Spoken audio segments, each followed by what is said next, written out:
On the Road with Kelly and Bob is brought to you by Mueller Metal Roofs and Buildings. Made in America, made to last. Coming up on this episode... I am again the Peony Queen.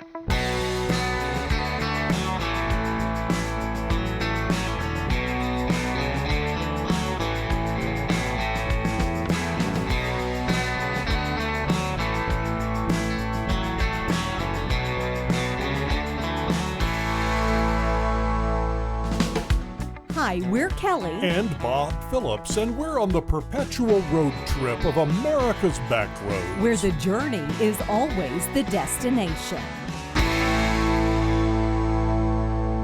Hi, and thanks for joining us on this edition of On the Road with Kelly and Bob. I'm Kelly Phillips. And I'm Bob Phillips. We meet all kinds of people in our travels, doing all kinds of things with their lives.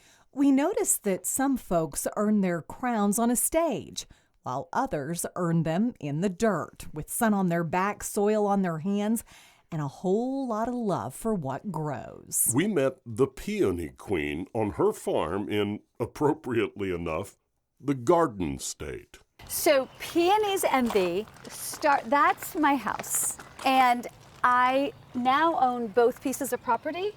So the cul-de-sac I own. And so if you can get in my head for a half a second, this is the cul-de-sac. That becomes all green. And we put big urns here with big flowers. And then we only have to fence a little bit of the cul-de-sac to here, and then we can gate it. And so you have a grand entrance. Kathleen Gagan greeted us at her home and peony farm, already talking 100 miles an hour, and telling us what's what in this rural setting just outside Bernardsville, New Jersey. It's obvious to us that Kathleen has big aspirations. Even though she's already 20 years into this flower-growing venture, she's a woman with a plan. But those plans didn't always work out. And I thought I'd grow peach trees, and that failed. The deer ate the peach trees, and that was a horrible idea. Right? But I planted 100 of them, and I was really serious about doing it. And then I thought, bearded iris. I love tall bearded iris. I could sell tall bearded iris. I'll save the historics from extinction. And that failed as well. In the meantime, I've got these peonies planted over there. Deer don't eat peonies. Everybody's like, oh, the peonies are so pretty. And I bought a container of peonies, 20,000 roots. So I bought the roots and I planted them. And I'm like, okay, now we're a peony farm.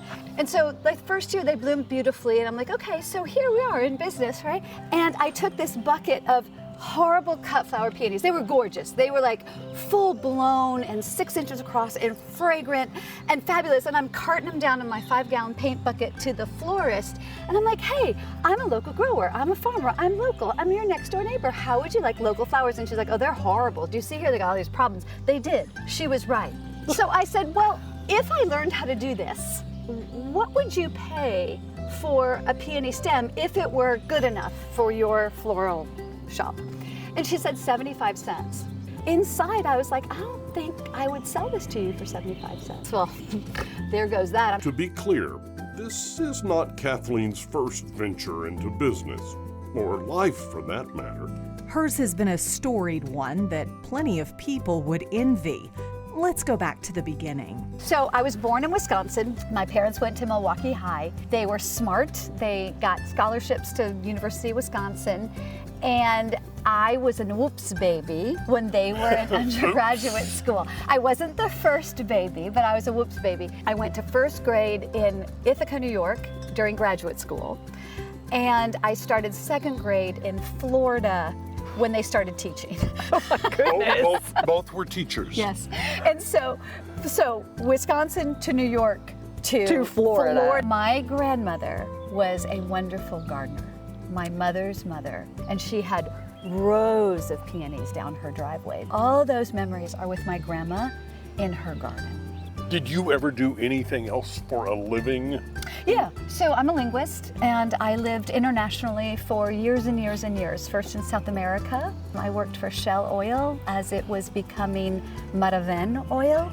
Kind of the first nationalization of the oil industry in Venezuela happened in the 70s, late 70s. I was hired by Shell Oil to be an English teacher so that the local engineers could learn how to run the business so that Shell Oil could be paid off and leave gracefully after nationalization.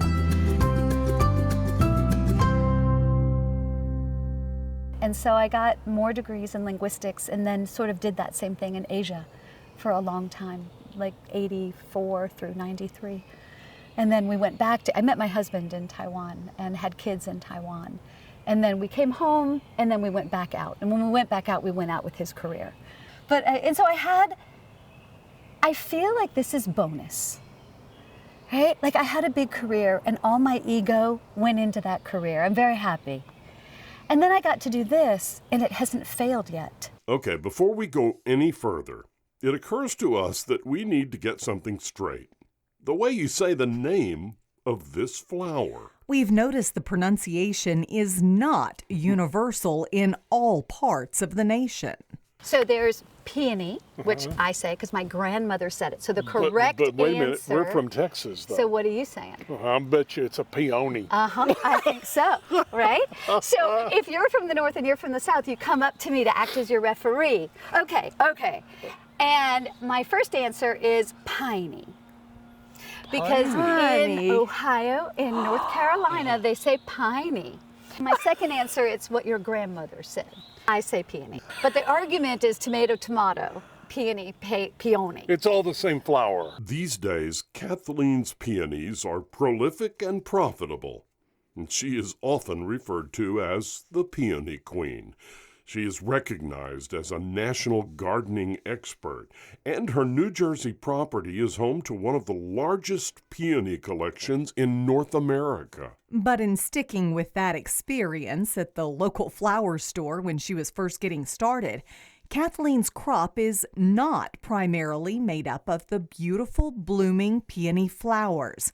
She leaves that up to other people. We became a root grower. Roots you dig out of the ground in the fall when they are going dormant, and you break them into pieces, and you plant a couple, and you sell a couple. And you can keep them fresh for fall shipping. You can ship them in the mail, priority mail, but you don't have to do it overnight super express. So I became a root grower by default. We built a website. We ship them nationwide. We started to do the flower show circuit in the winter, February and March. I bought a van and we started to travel the country. We'd build a little pop-up market inside a flower show. We'd go to all the farmers markets and sell peony roots. I think I grow over 200,000 roots. It's not like, who knows? I have no idea, but I have a lot. Kathleen Gagan has had what some might call an epic life. She's spent much of her time living abroad. She has had one successful career and then launched another, a respected business here at her New Jersey home. But when it comes to explaining why she has been successful, Kathleen credits one thing. She is happy. Oh yeah, I've always been happy. I've always been it's my mom, it's her parents. It's like, I'm just happy. I am. I'm constitutionally optimistic, energetic, and glasses half full. Like really, truly, to my bones. Not always, not every day, but I err on the side of life is just fabulous. I think I just got lucky. I think that I was raised positively. But I think maybe like deeper than that, chemically, I'm just okay. Maybe. I don't know. Do you think part of that is just being out in nature? Yeah, absolutely. And having the option to be out in it, having the confidence that we control our own destiny, to the point where people have not liked me. Because you're happy. Annoyingly so. If it doesn't make you happy, stop doing it. Get rid of it. Clear it out, because you can't do the next thing if you're worried about the last thing. You just have too much clutter. I just think you let it go.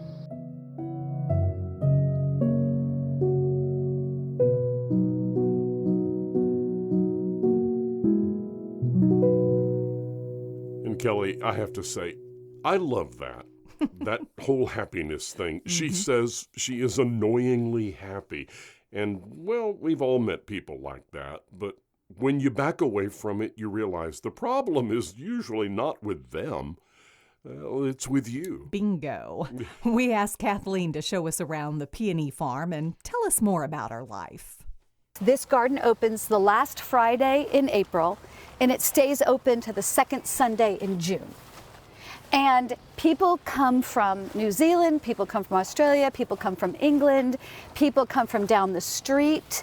People who buy from us come here and they get to see, it's like the heart of the business. So we're online and we're at these flower shows, but they get to come here and kind of see the process, see the potential, see oh, they'll grow there. That is a lactiflora peony. It's native to China. And we have thousands of cultivars from that species. But it doesn't give us orange, right? See this coral? Yes. It doesn't give us orange. Yeah. It doesn't give us rust. It doesn't give us red. It doesn't give us yellow. So true red, orange, coral, and yellow peonies are either different species or a cross of many species. And often they're crossed with lactiflora because that's the big flower, right? So you can get into this. You can go down How some big rabbit is hole. that big flower? They're about 6 inches across. Mind the iris. So tall bearded iris are in I this know these. garden, I grew right? up with Okay, these. good. So they're a perfect companion plant for the peonies because we don't have purple peonies, right? We don't have this type of burgundy peony. We don't have this black peony. So the fun colors in iris are great contrasting colors for peonies, right? This is going to open up and be a 6-inch flower. Right? This is pink Hawaiian coral. This will lay out like a plate and it'll get a little bit bigger, but fabulous, fabulous. Right? It doesn't seem to be as fragile as I thought it would be. They're not that fragile, but they're quick. Yeah. They open and it rains and they're done. So how long does a peony bloom? Until it rains. Did you develop a love for flowers, for gardening, for all of that kind of stuff as a kid, or did it come back to you later? So I've always liked to garden, but I don't remember that I did. And my children, I was talking to somebody and I was like, no, I never had any interest. This is not a hobby. This is a business, and the peony is just a great widget. It could have been something else, but it turned out to be the peony. And that's true. But both of my kids said, no way. When people would call you, back when we had landlines, when people would call and ask for you, if you were in the garden, we told them you weren't home. Because they you were in the wouldn't garden. interrupt me if I was in the garden. Because that was your happy place? I guess. I have no I'm memory. guessing. They remind me that I loved to do this before I did this. Right? I got to spend a lot of time outside. I grew up with woods and a freedom to run and climb trees and build forts and walk in the woods. I went to summer camp and, outdoors is good. What is your life like? It's busy. So right now we're in season. We are shipping plants, right? So we're bagging and tagging and shipping mail order plants, boxes of peonies we're shipping. If the gardens were 3 days from now, we'd have hundreds of people here. All at once? All at once. And so we are managing the parking lot. We are meeting and greeting. We're playing docent. So right now I get up at 6 and I try to get everything taken care of that I need to take care of, where I need to think deeply. Some staff come at 8, and so now we are running herd. And other staff come at 9, and the public comes at 10. So by 8, I have to be ready for all the things that are going to happen that day. During this time, there are a lot of irons in the air. We are also still doing flower shows. So one gentleman who works for me, he'll come up tomorrow and pick up his flower show. And so we're getting his flower show ready for him to take to Connecticut this weekend. Do you have a favorite peony? Well, sort of. Peonies that are new to me, peonies that are oh my gosh, that's gorgeous, become that year's favorite. And I just discovered a favorite. This is the Peony Pastel Elegance. A root of this peony sells for more than a couple $100. Oh my gosh. Had you asked me a couple days ago, I would not have said, oh my goodness, this peony, but this peony. Pastel Elegance is now on my favorite list. It's super hard to find and it's super expensive. I have to ask about the name. Oh yeah, so it's Peony's Envy. It's for a reason. It was going to be Autumn Hill Gardens. I love this property. It's on Autumn Hill Drive. I'm at a dinner party and this girl is flirting with my husband. We're 6 of us at a table, all grown-ups, all boring as all get out. And my husband didn't flirt with other women, and that wasn't an issue in our marriage. And we're all seated perfectly. Her husband is down there, she's across from me, my husband is over there. It's like everybody is seated as they should be at a proper dinner party. Second bottle of wine, and I'm going peony this, peony that. I'm gonna open this peony farm, boring everybody to tears. And she's like talking to my husband, oh, peony's this, peony's that. And she's like, and I'm like, is she flirting with him? And I can remember thinking, if this were a problem in my marriage, how would I feel? But instead it was like a sociological class, a sociology class where, is she really flirting? And the voices in my head, is she flirting? She's kind of flirting with your husband. Her husband's right there. Does he know that she's flirting with my husband? Is this a problem for anybody? And then I said one more thing about peonies, and she said, honey, you and me, we're gonna have Peony's Envy. Hussy, right? Such a hussy. Yeah, but she came up with your name. She did.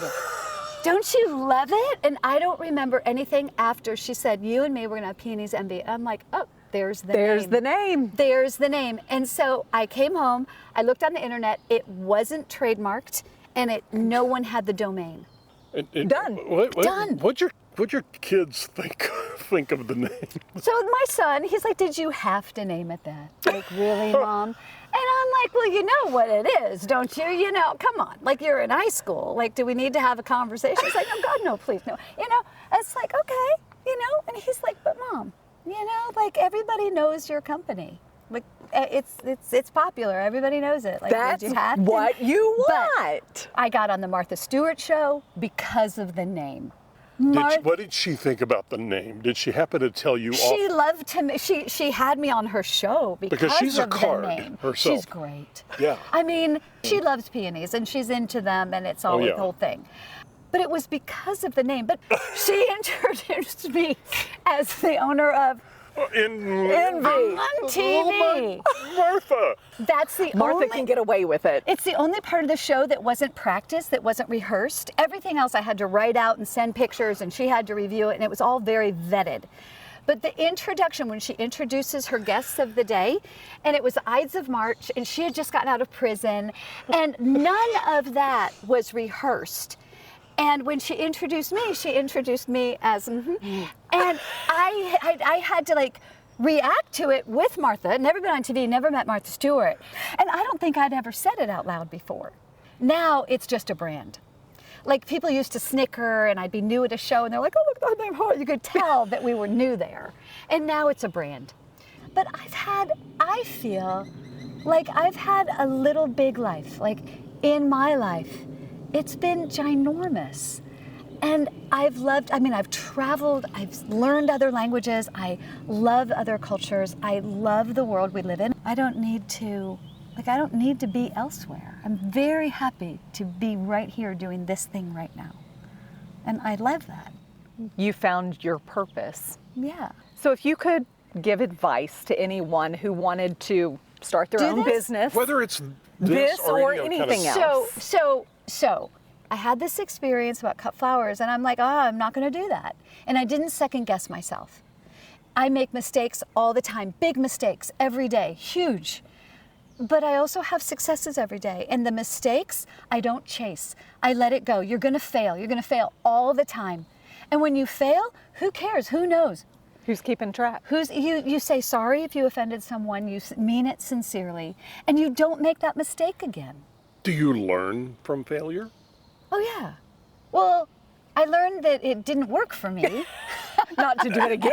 That's I learned learning, not to isn't do it? Yeah, but I'm really good at not thinking, if I tweaked that, maybe we could get it right. Like I'm pretty good at letting go of, that didn't work. And that's okay that it didn't work. We just have to look at the things that did work and move on. Dare, dare to be great. Think you're great. Go for it. It's like nobody woke up and said, I'm gonna do the thing that it's going to be 20 years from now. It evolves. American Express, didn't they start out by delivering the mail? Yeah. Right? 100 years later, they're not delivering the mail anymore. No. Right? And so, like, things that last, things that Chase what works. chase what works and let go. Let go of the things that don't. And we had a great time with Kathleen. And if you couldn't tell, she really loves to talk to those who come visit Peony Envy. And we can't stress enough, it is an absolutely gorgeous, majestic place that you truly have to see to believe. On the Road with Kelly and Bob. Thanks for listening. New episodes drop every week, and you can also follow us on Facebook and Instagram, as well as YouTube. You can always download that free Odyssey app and listen anytime, anywhere.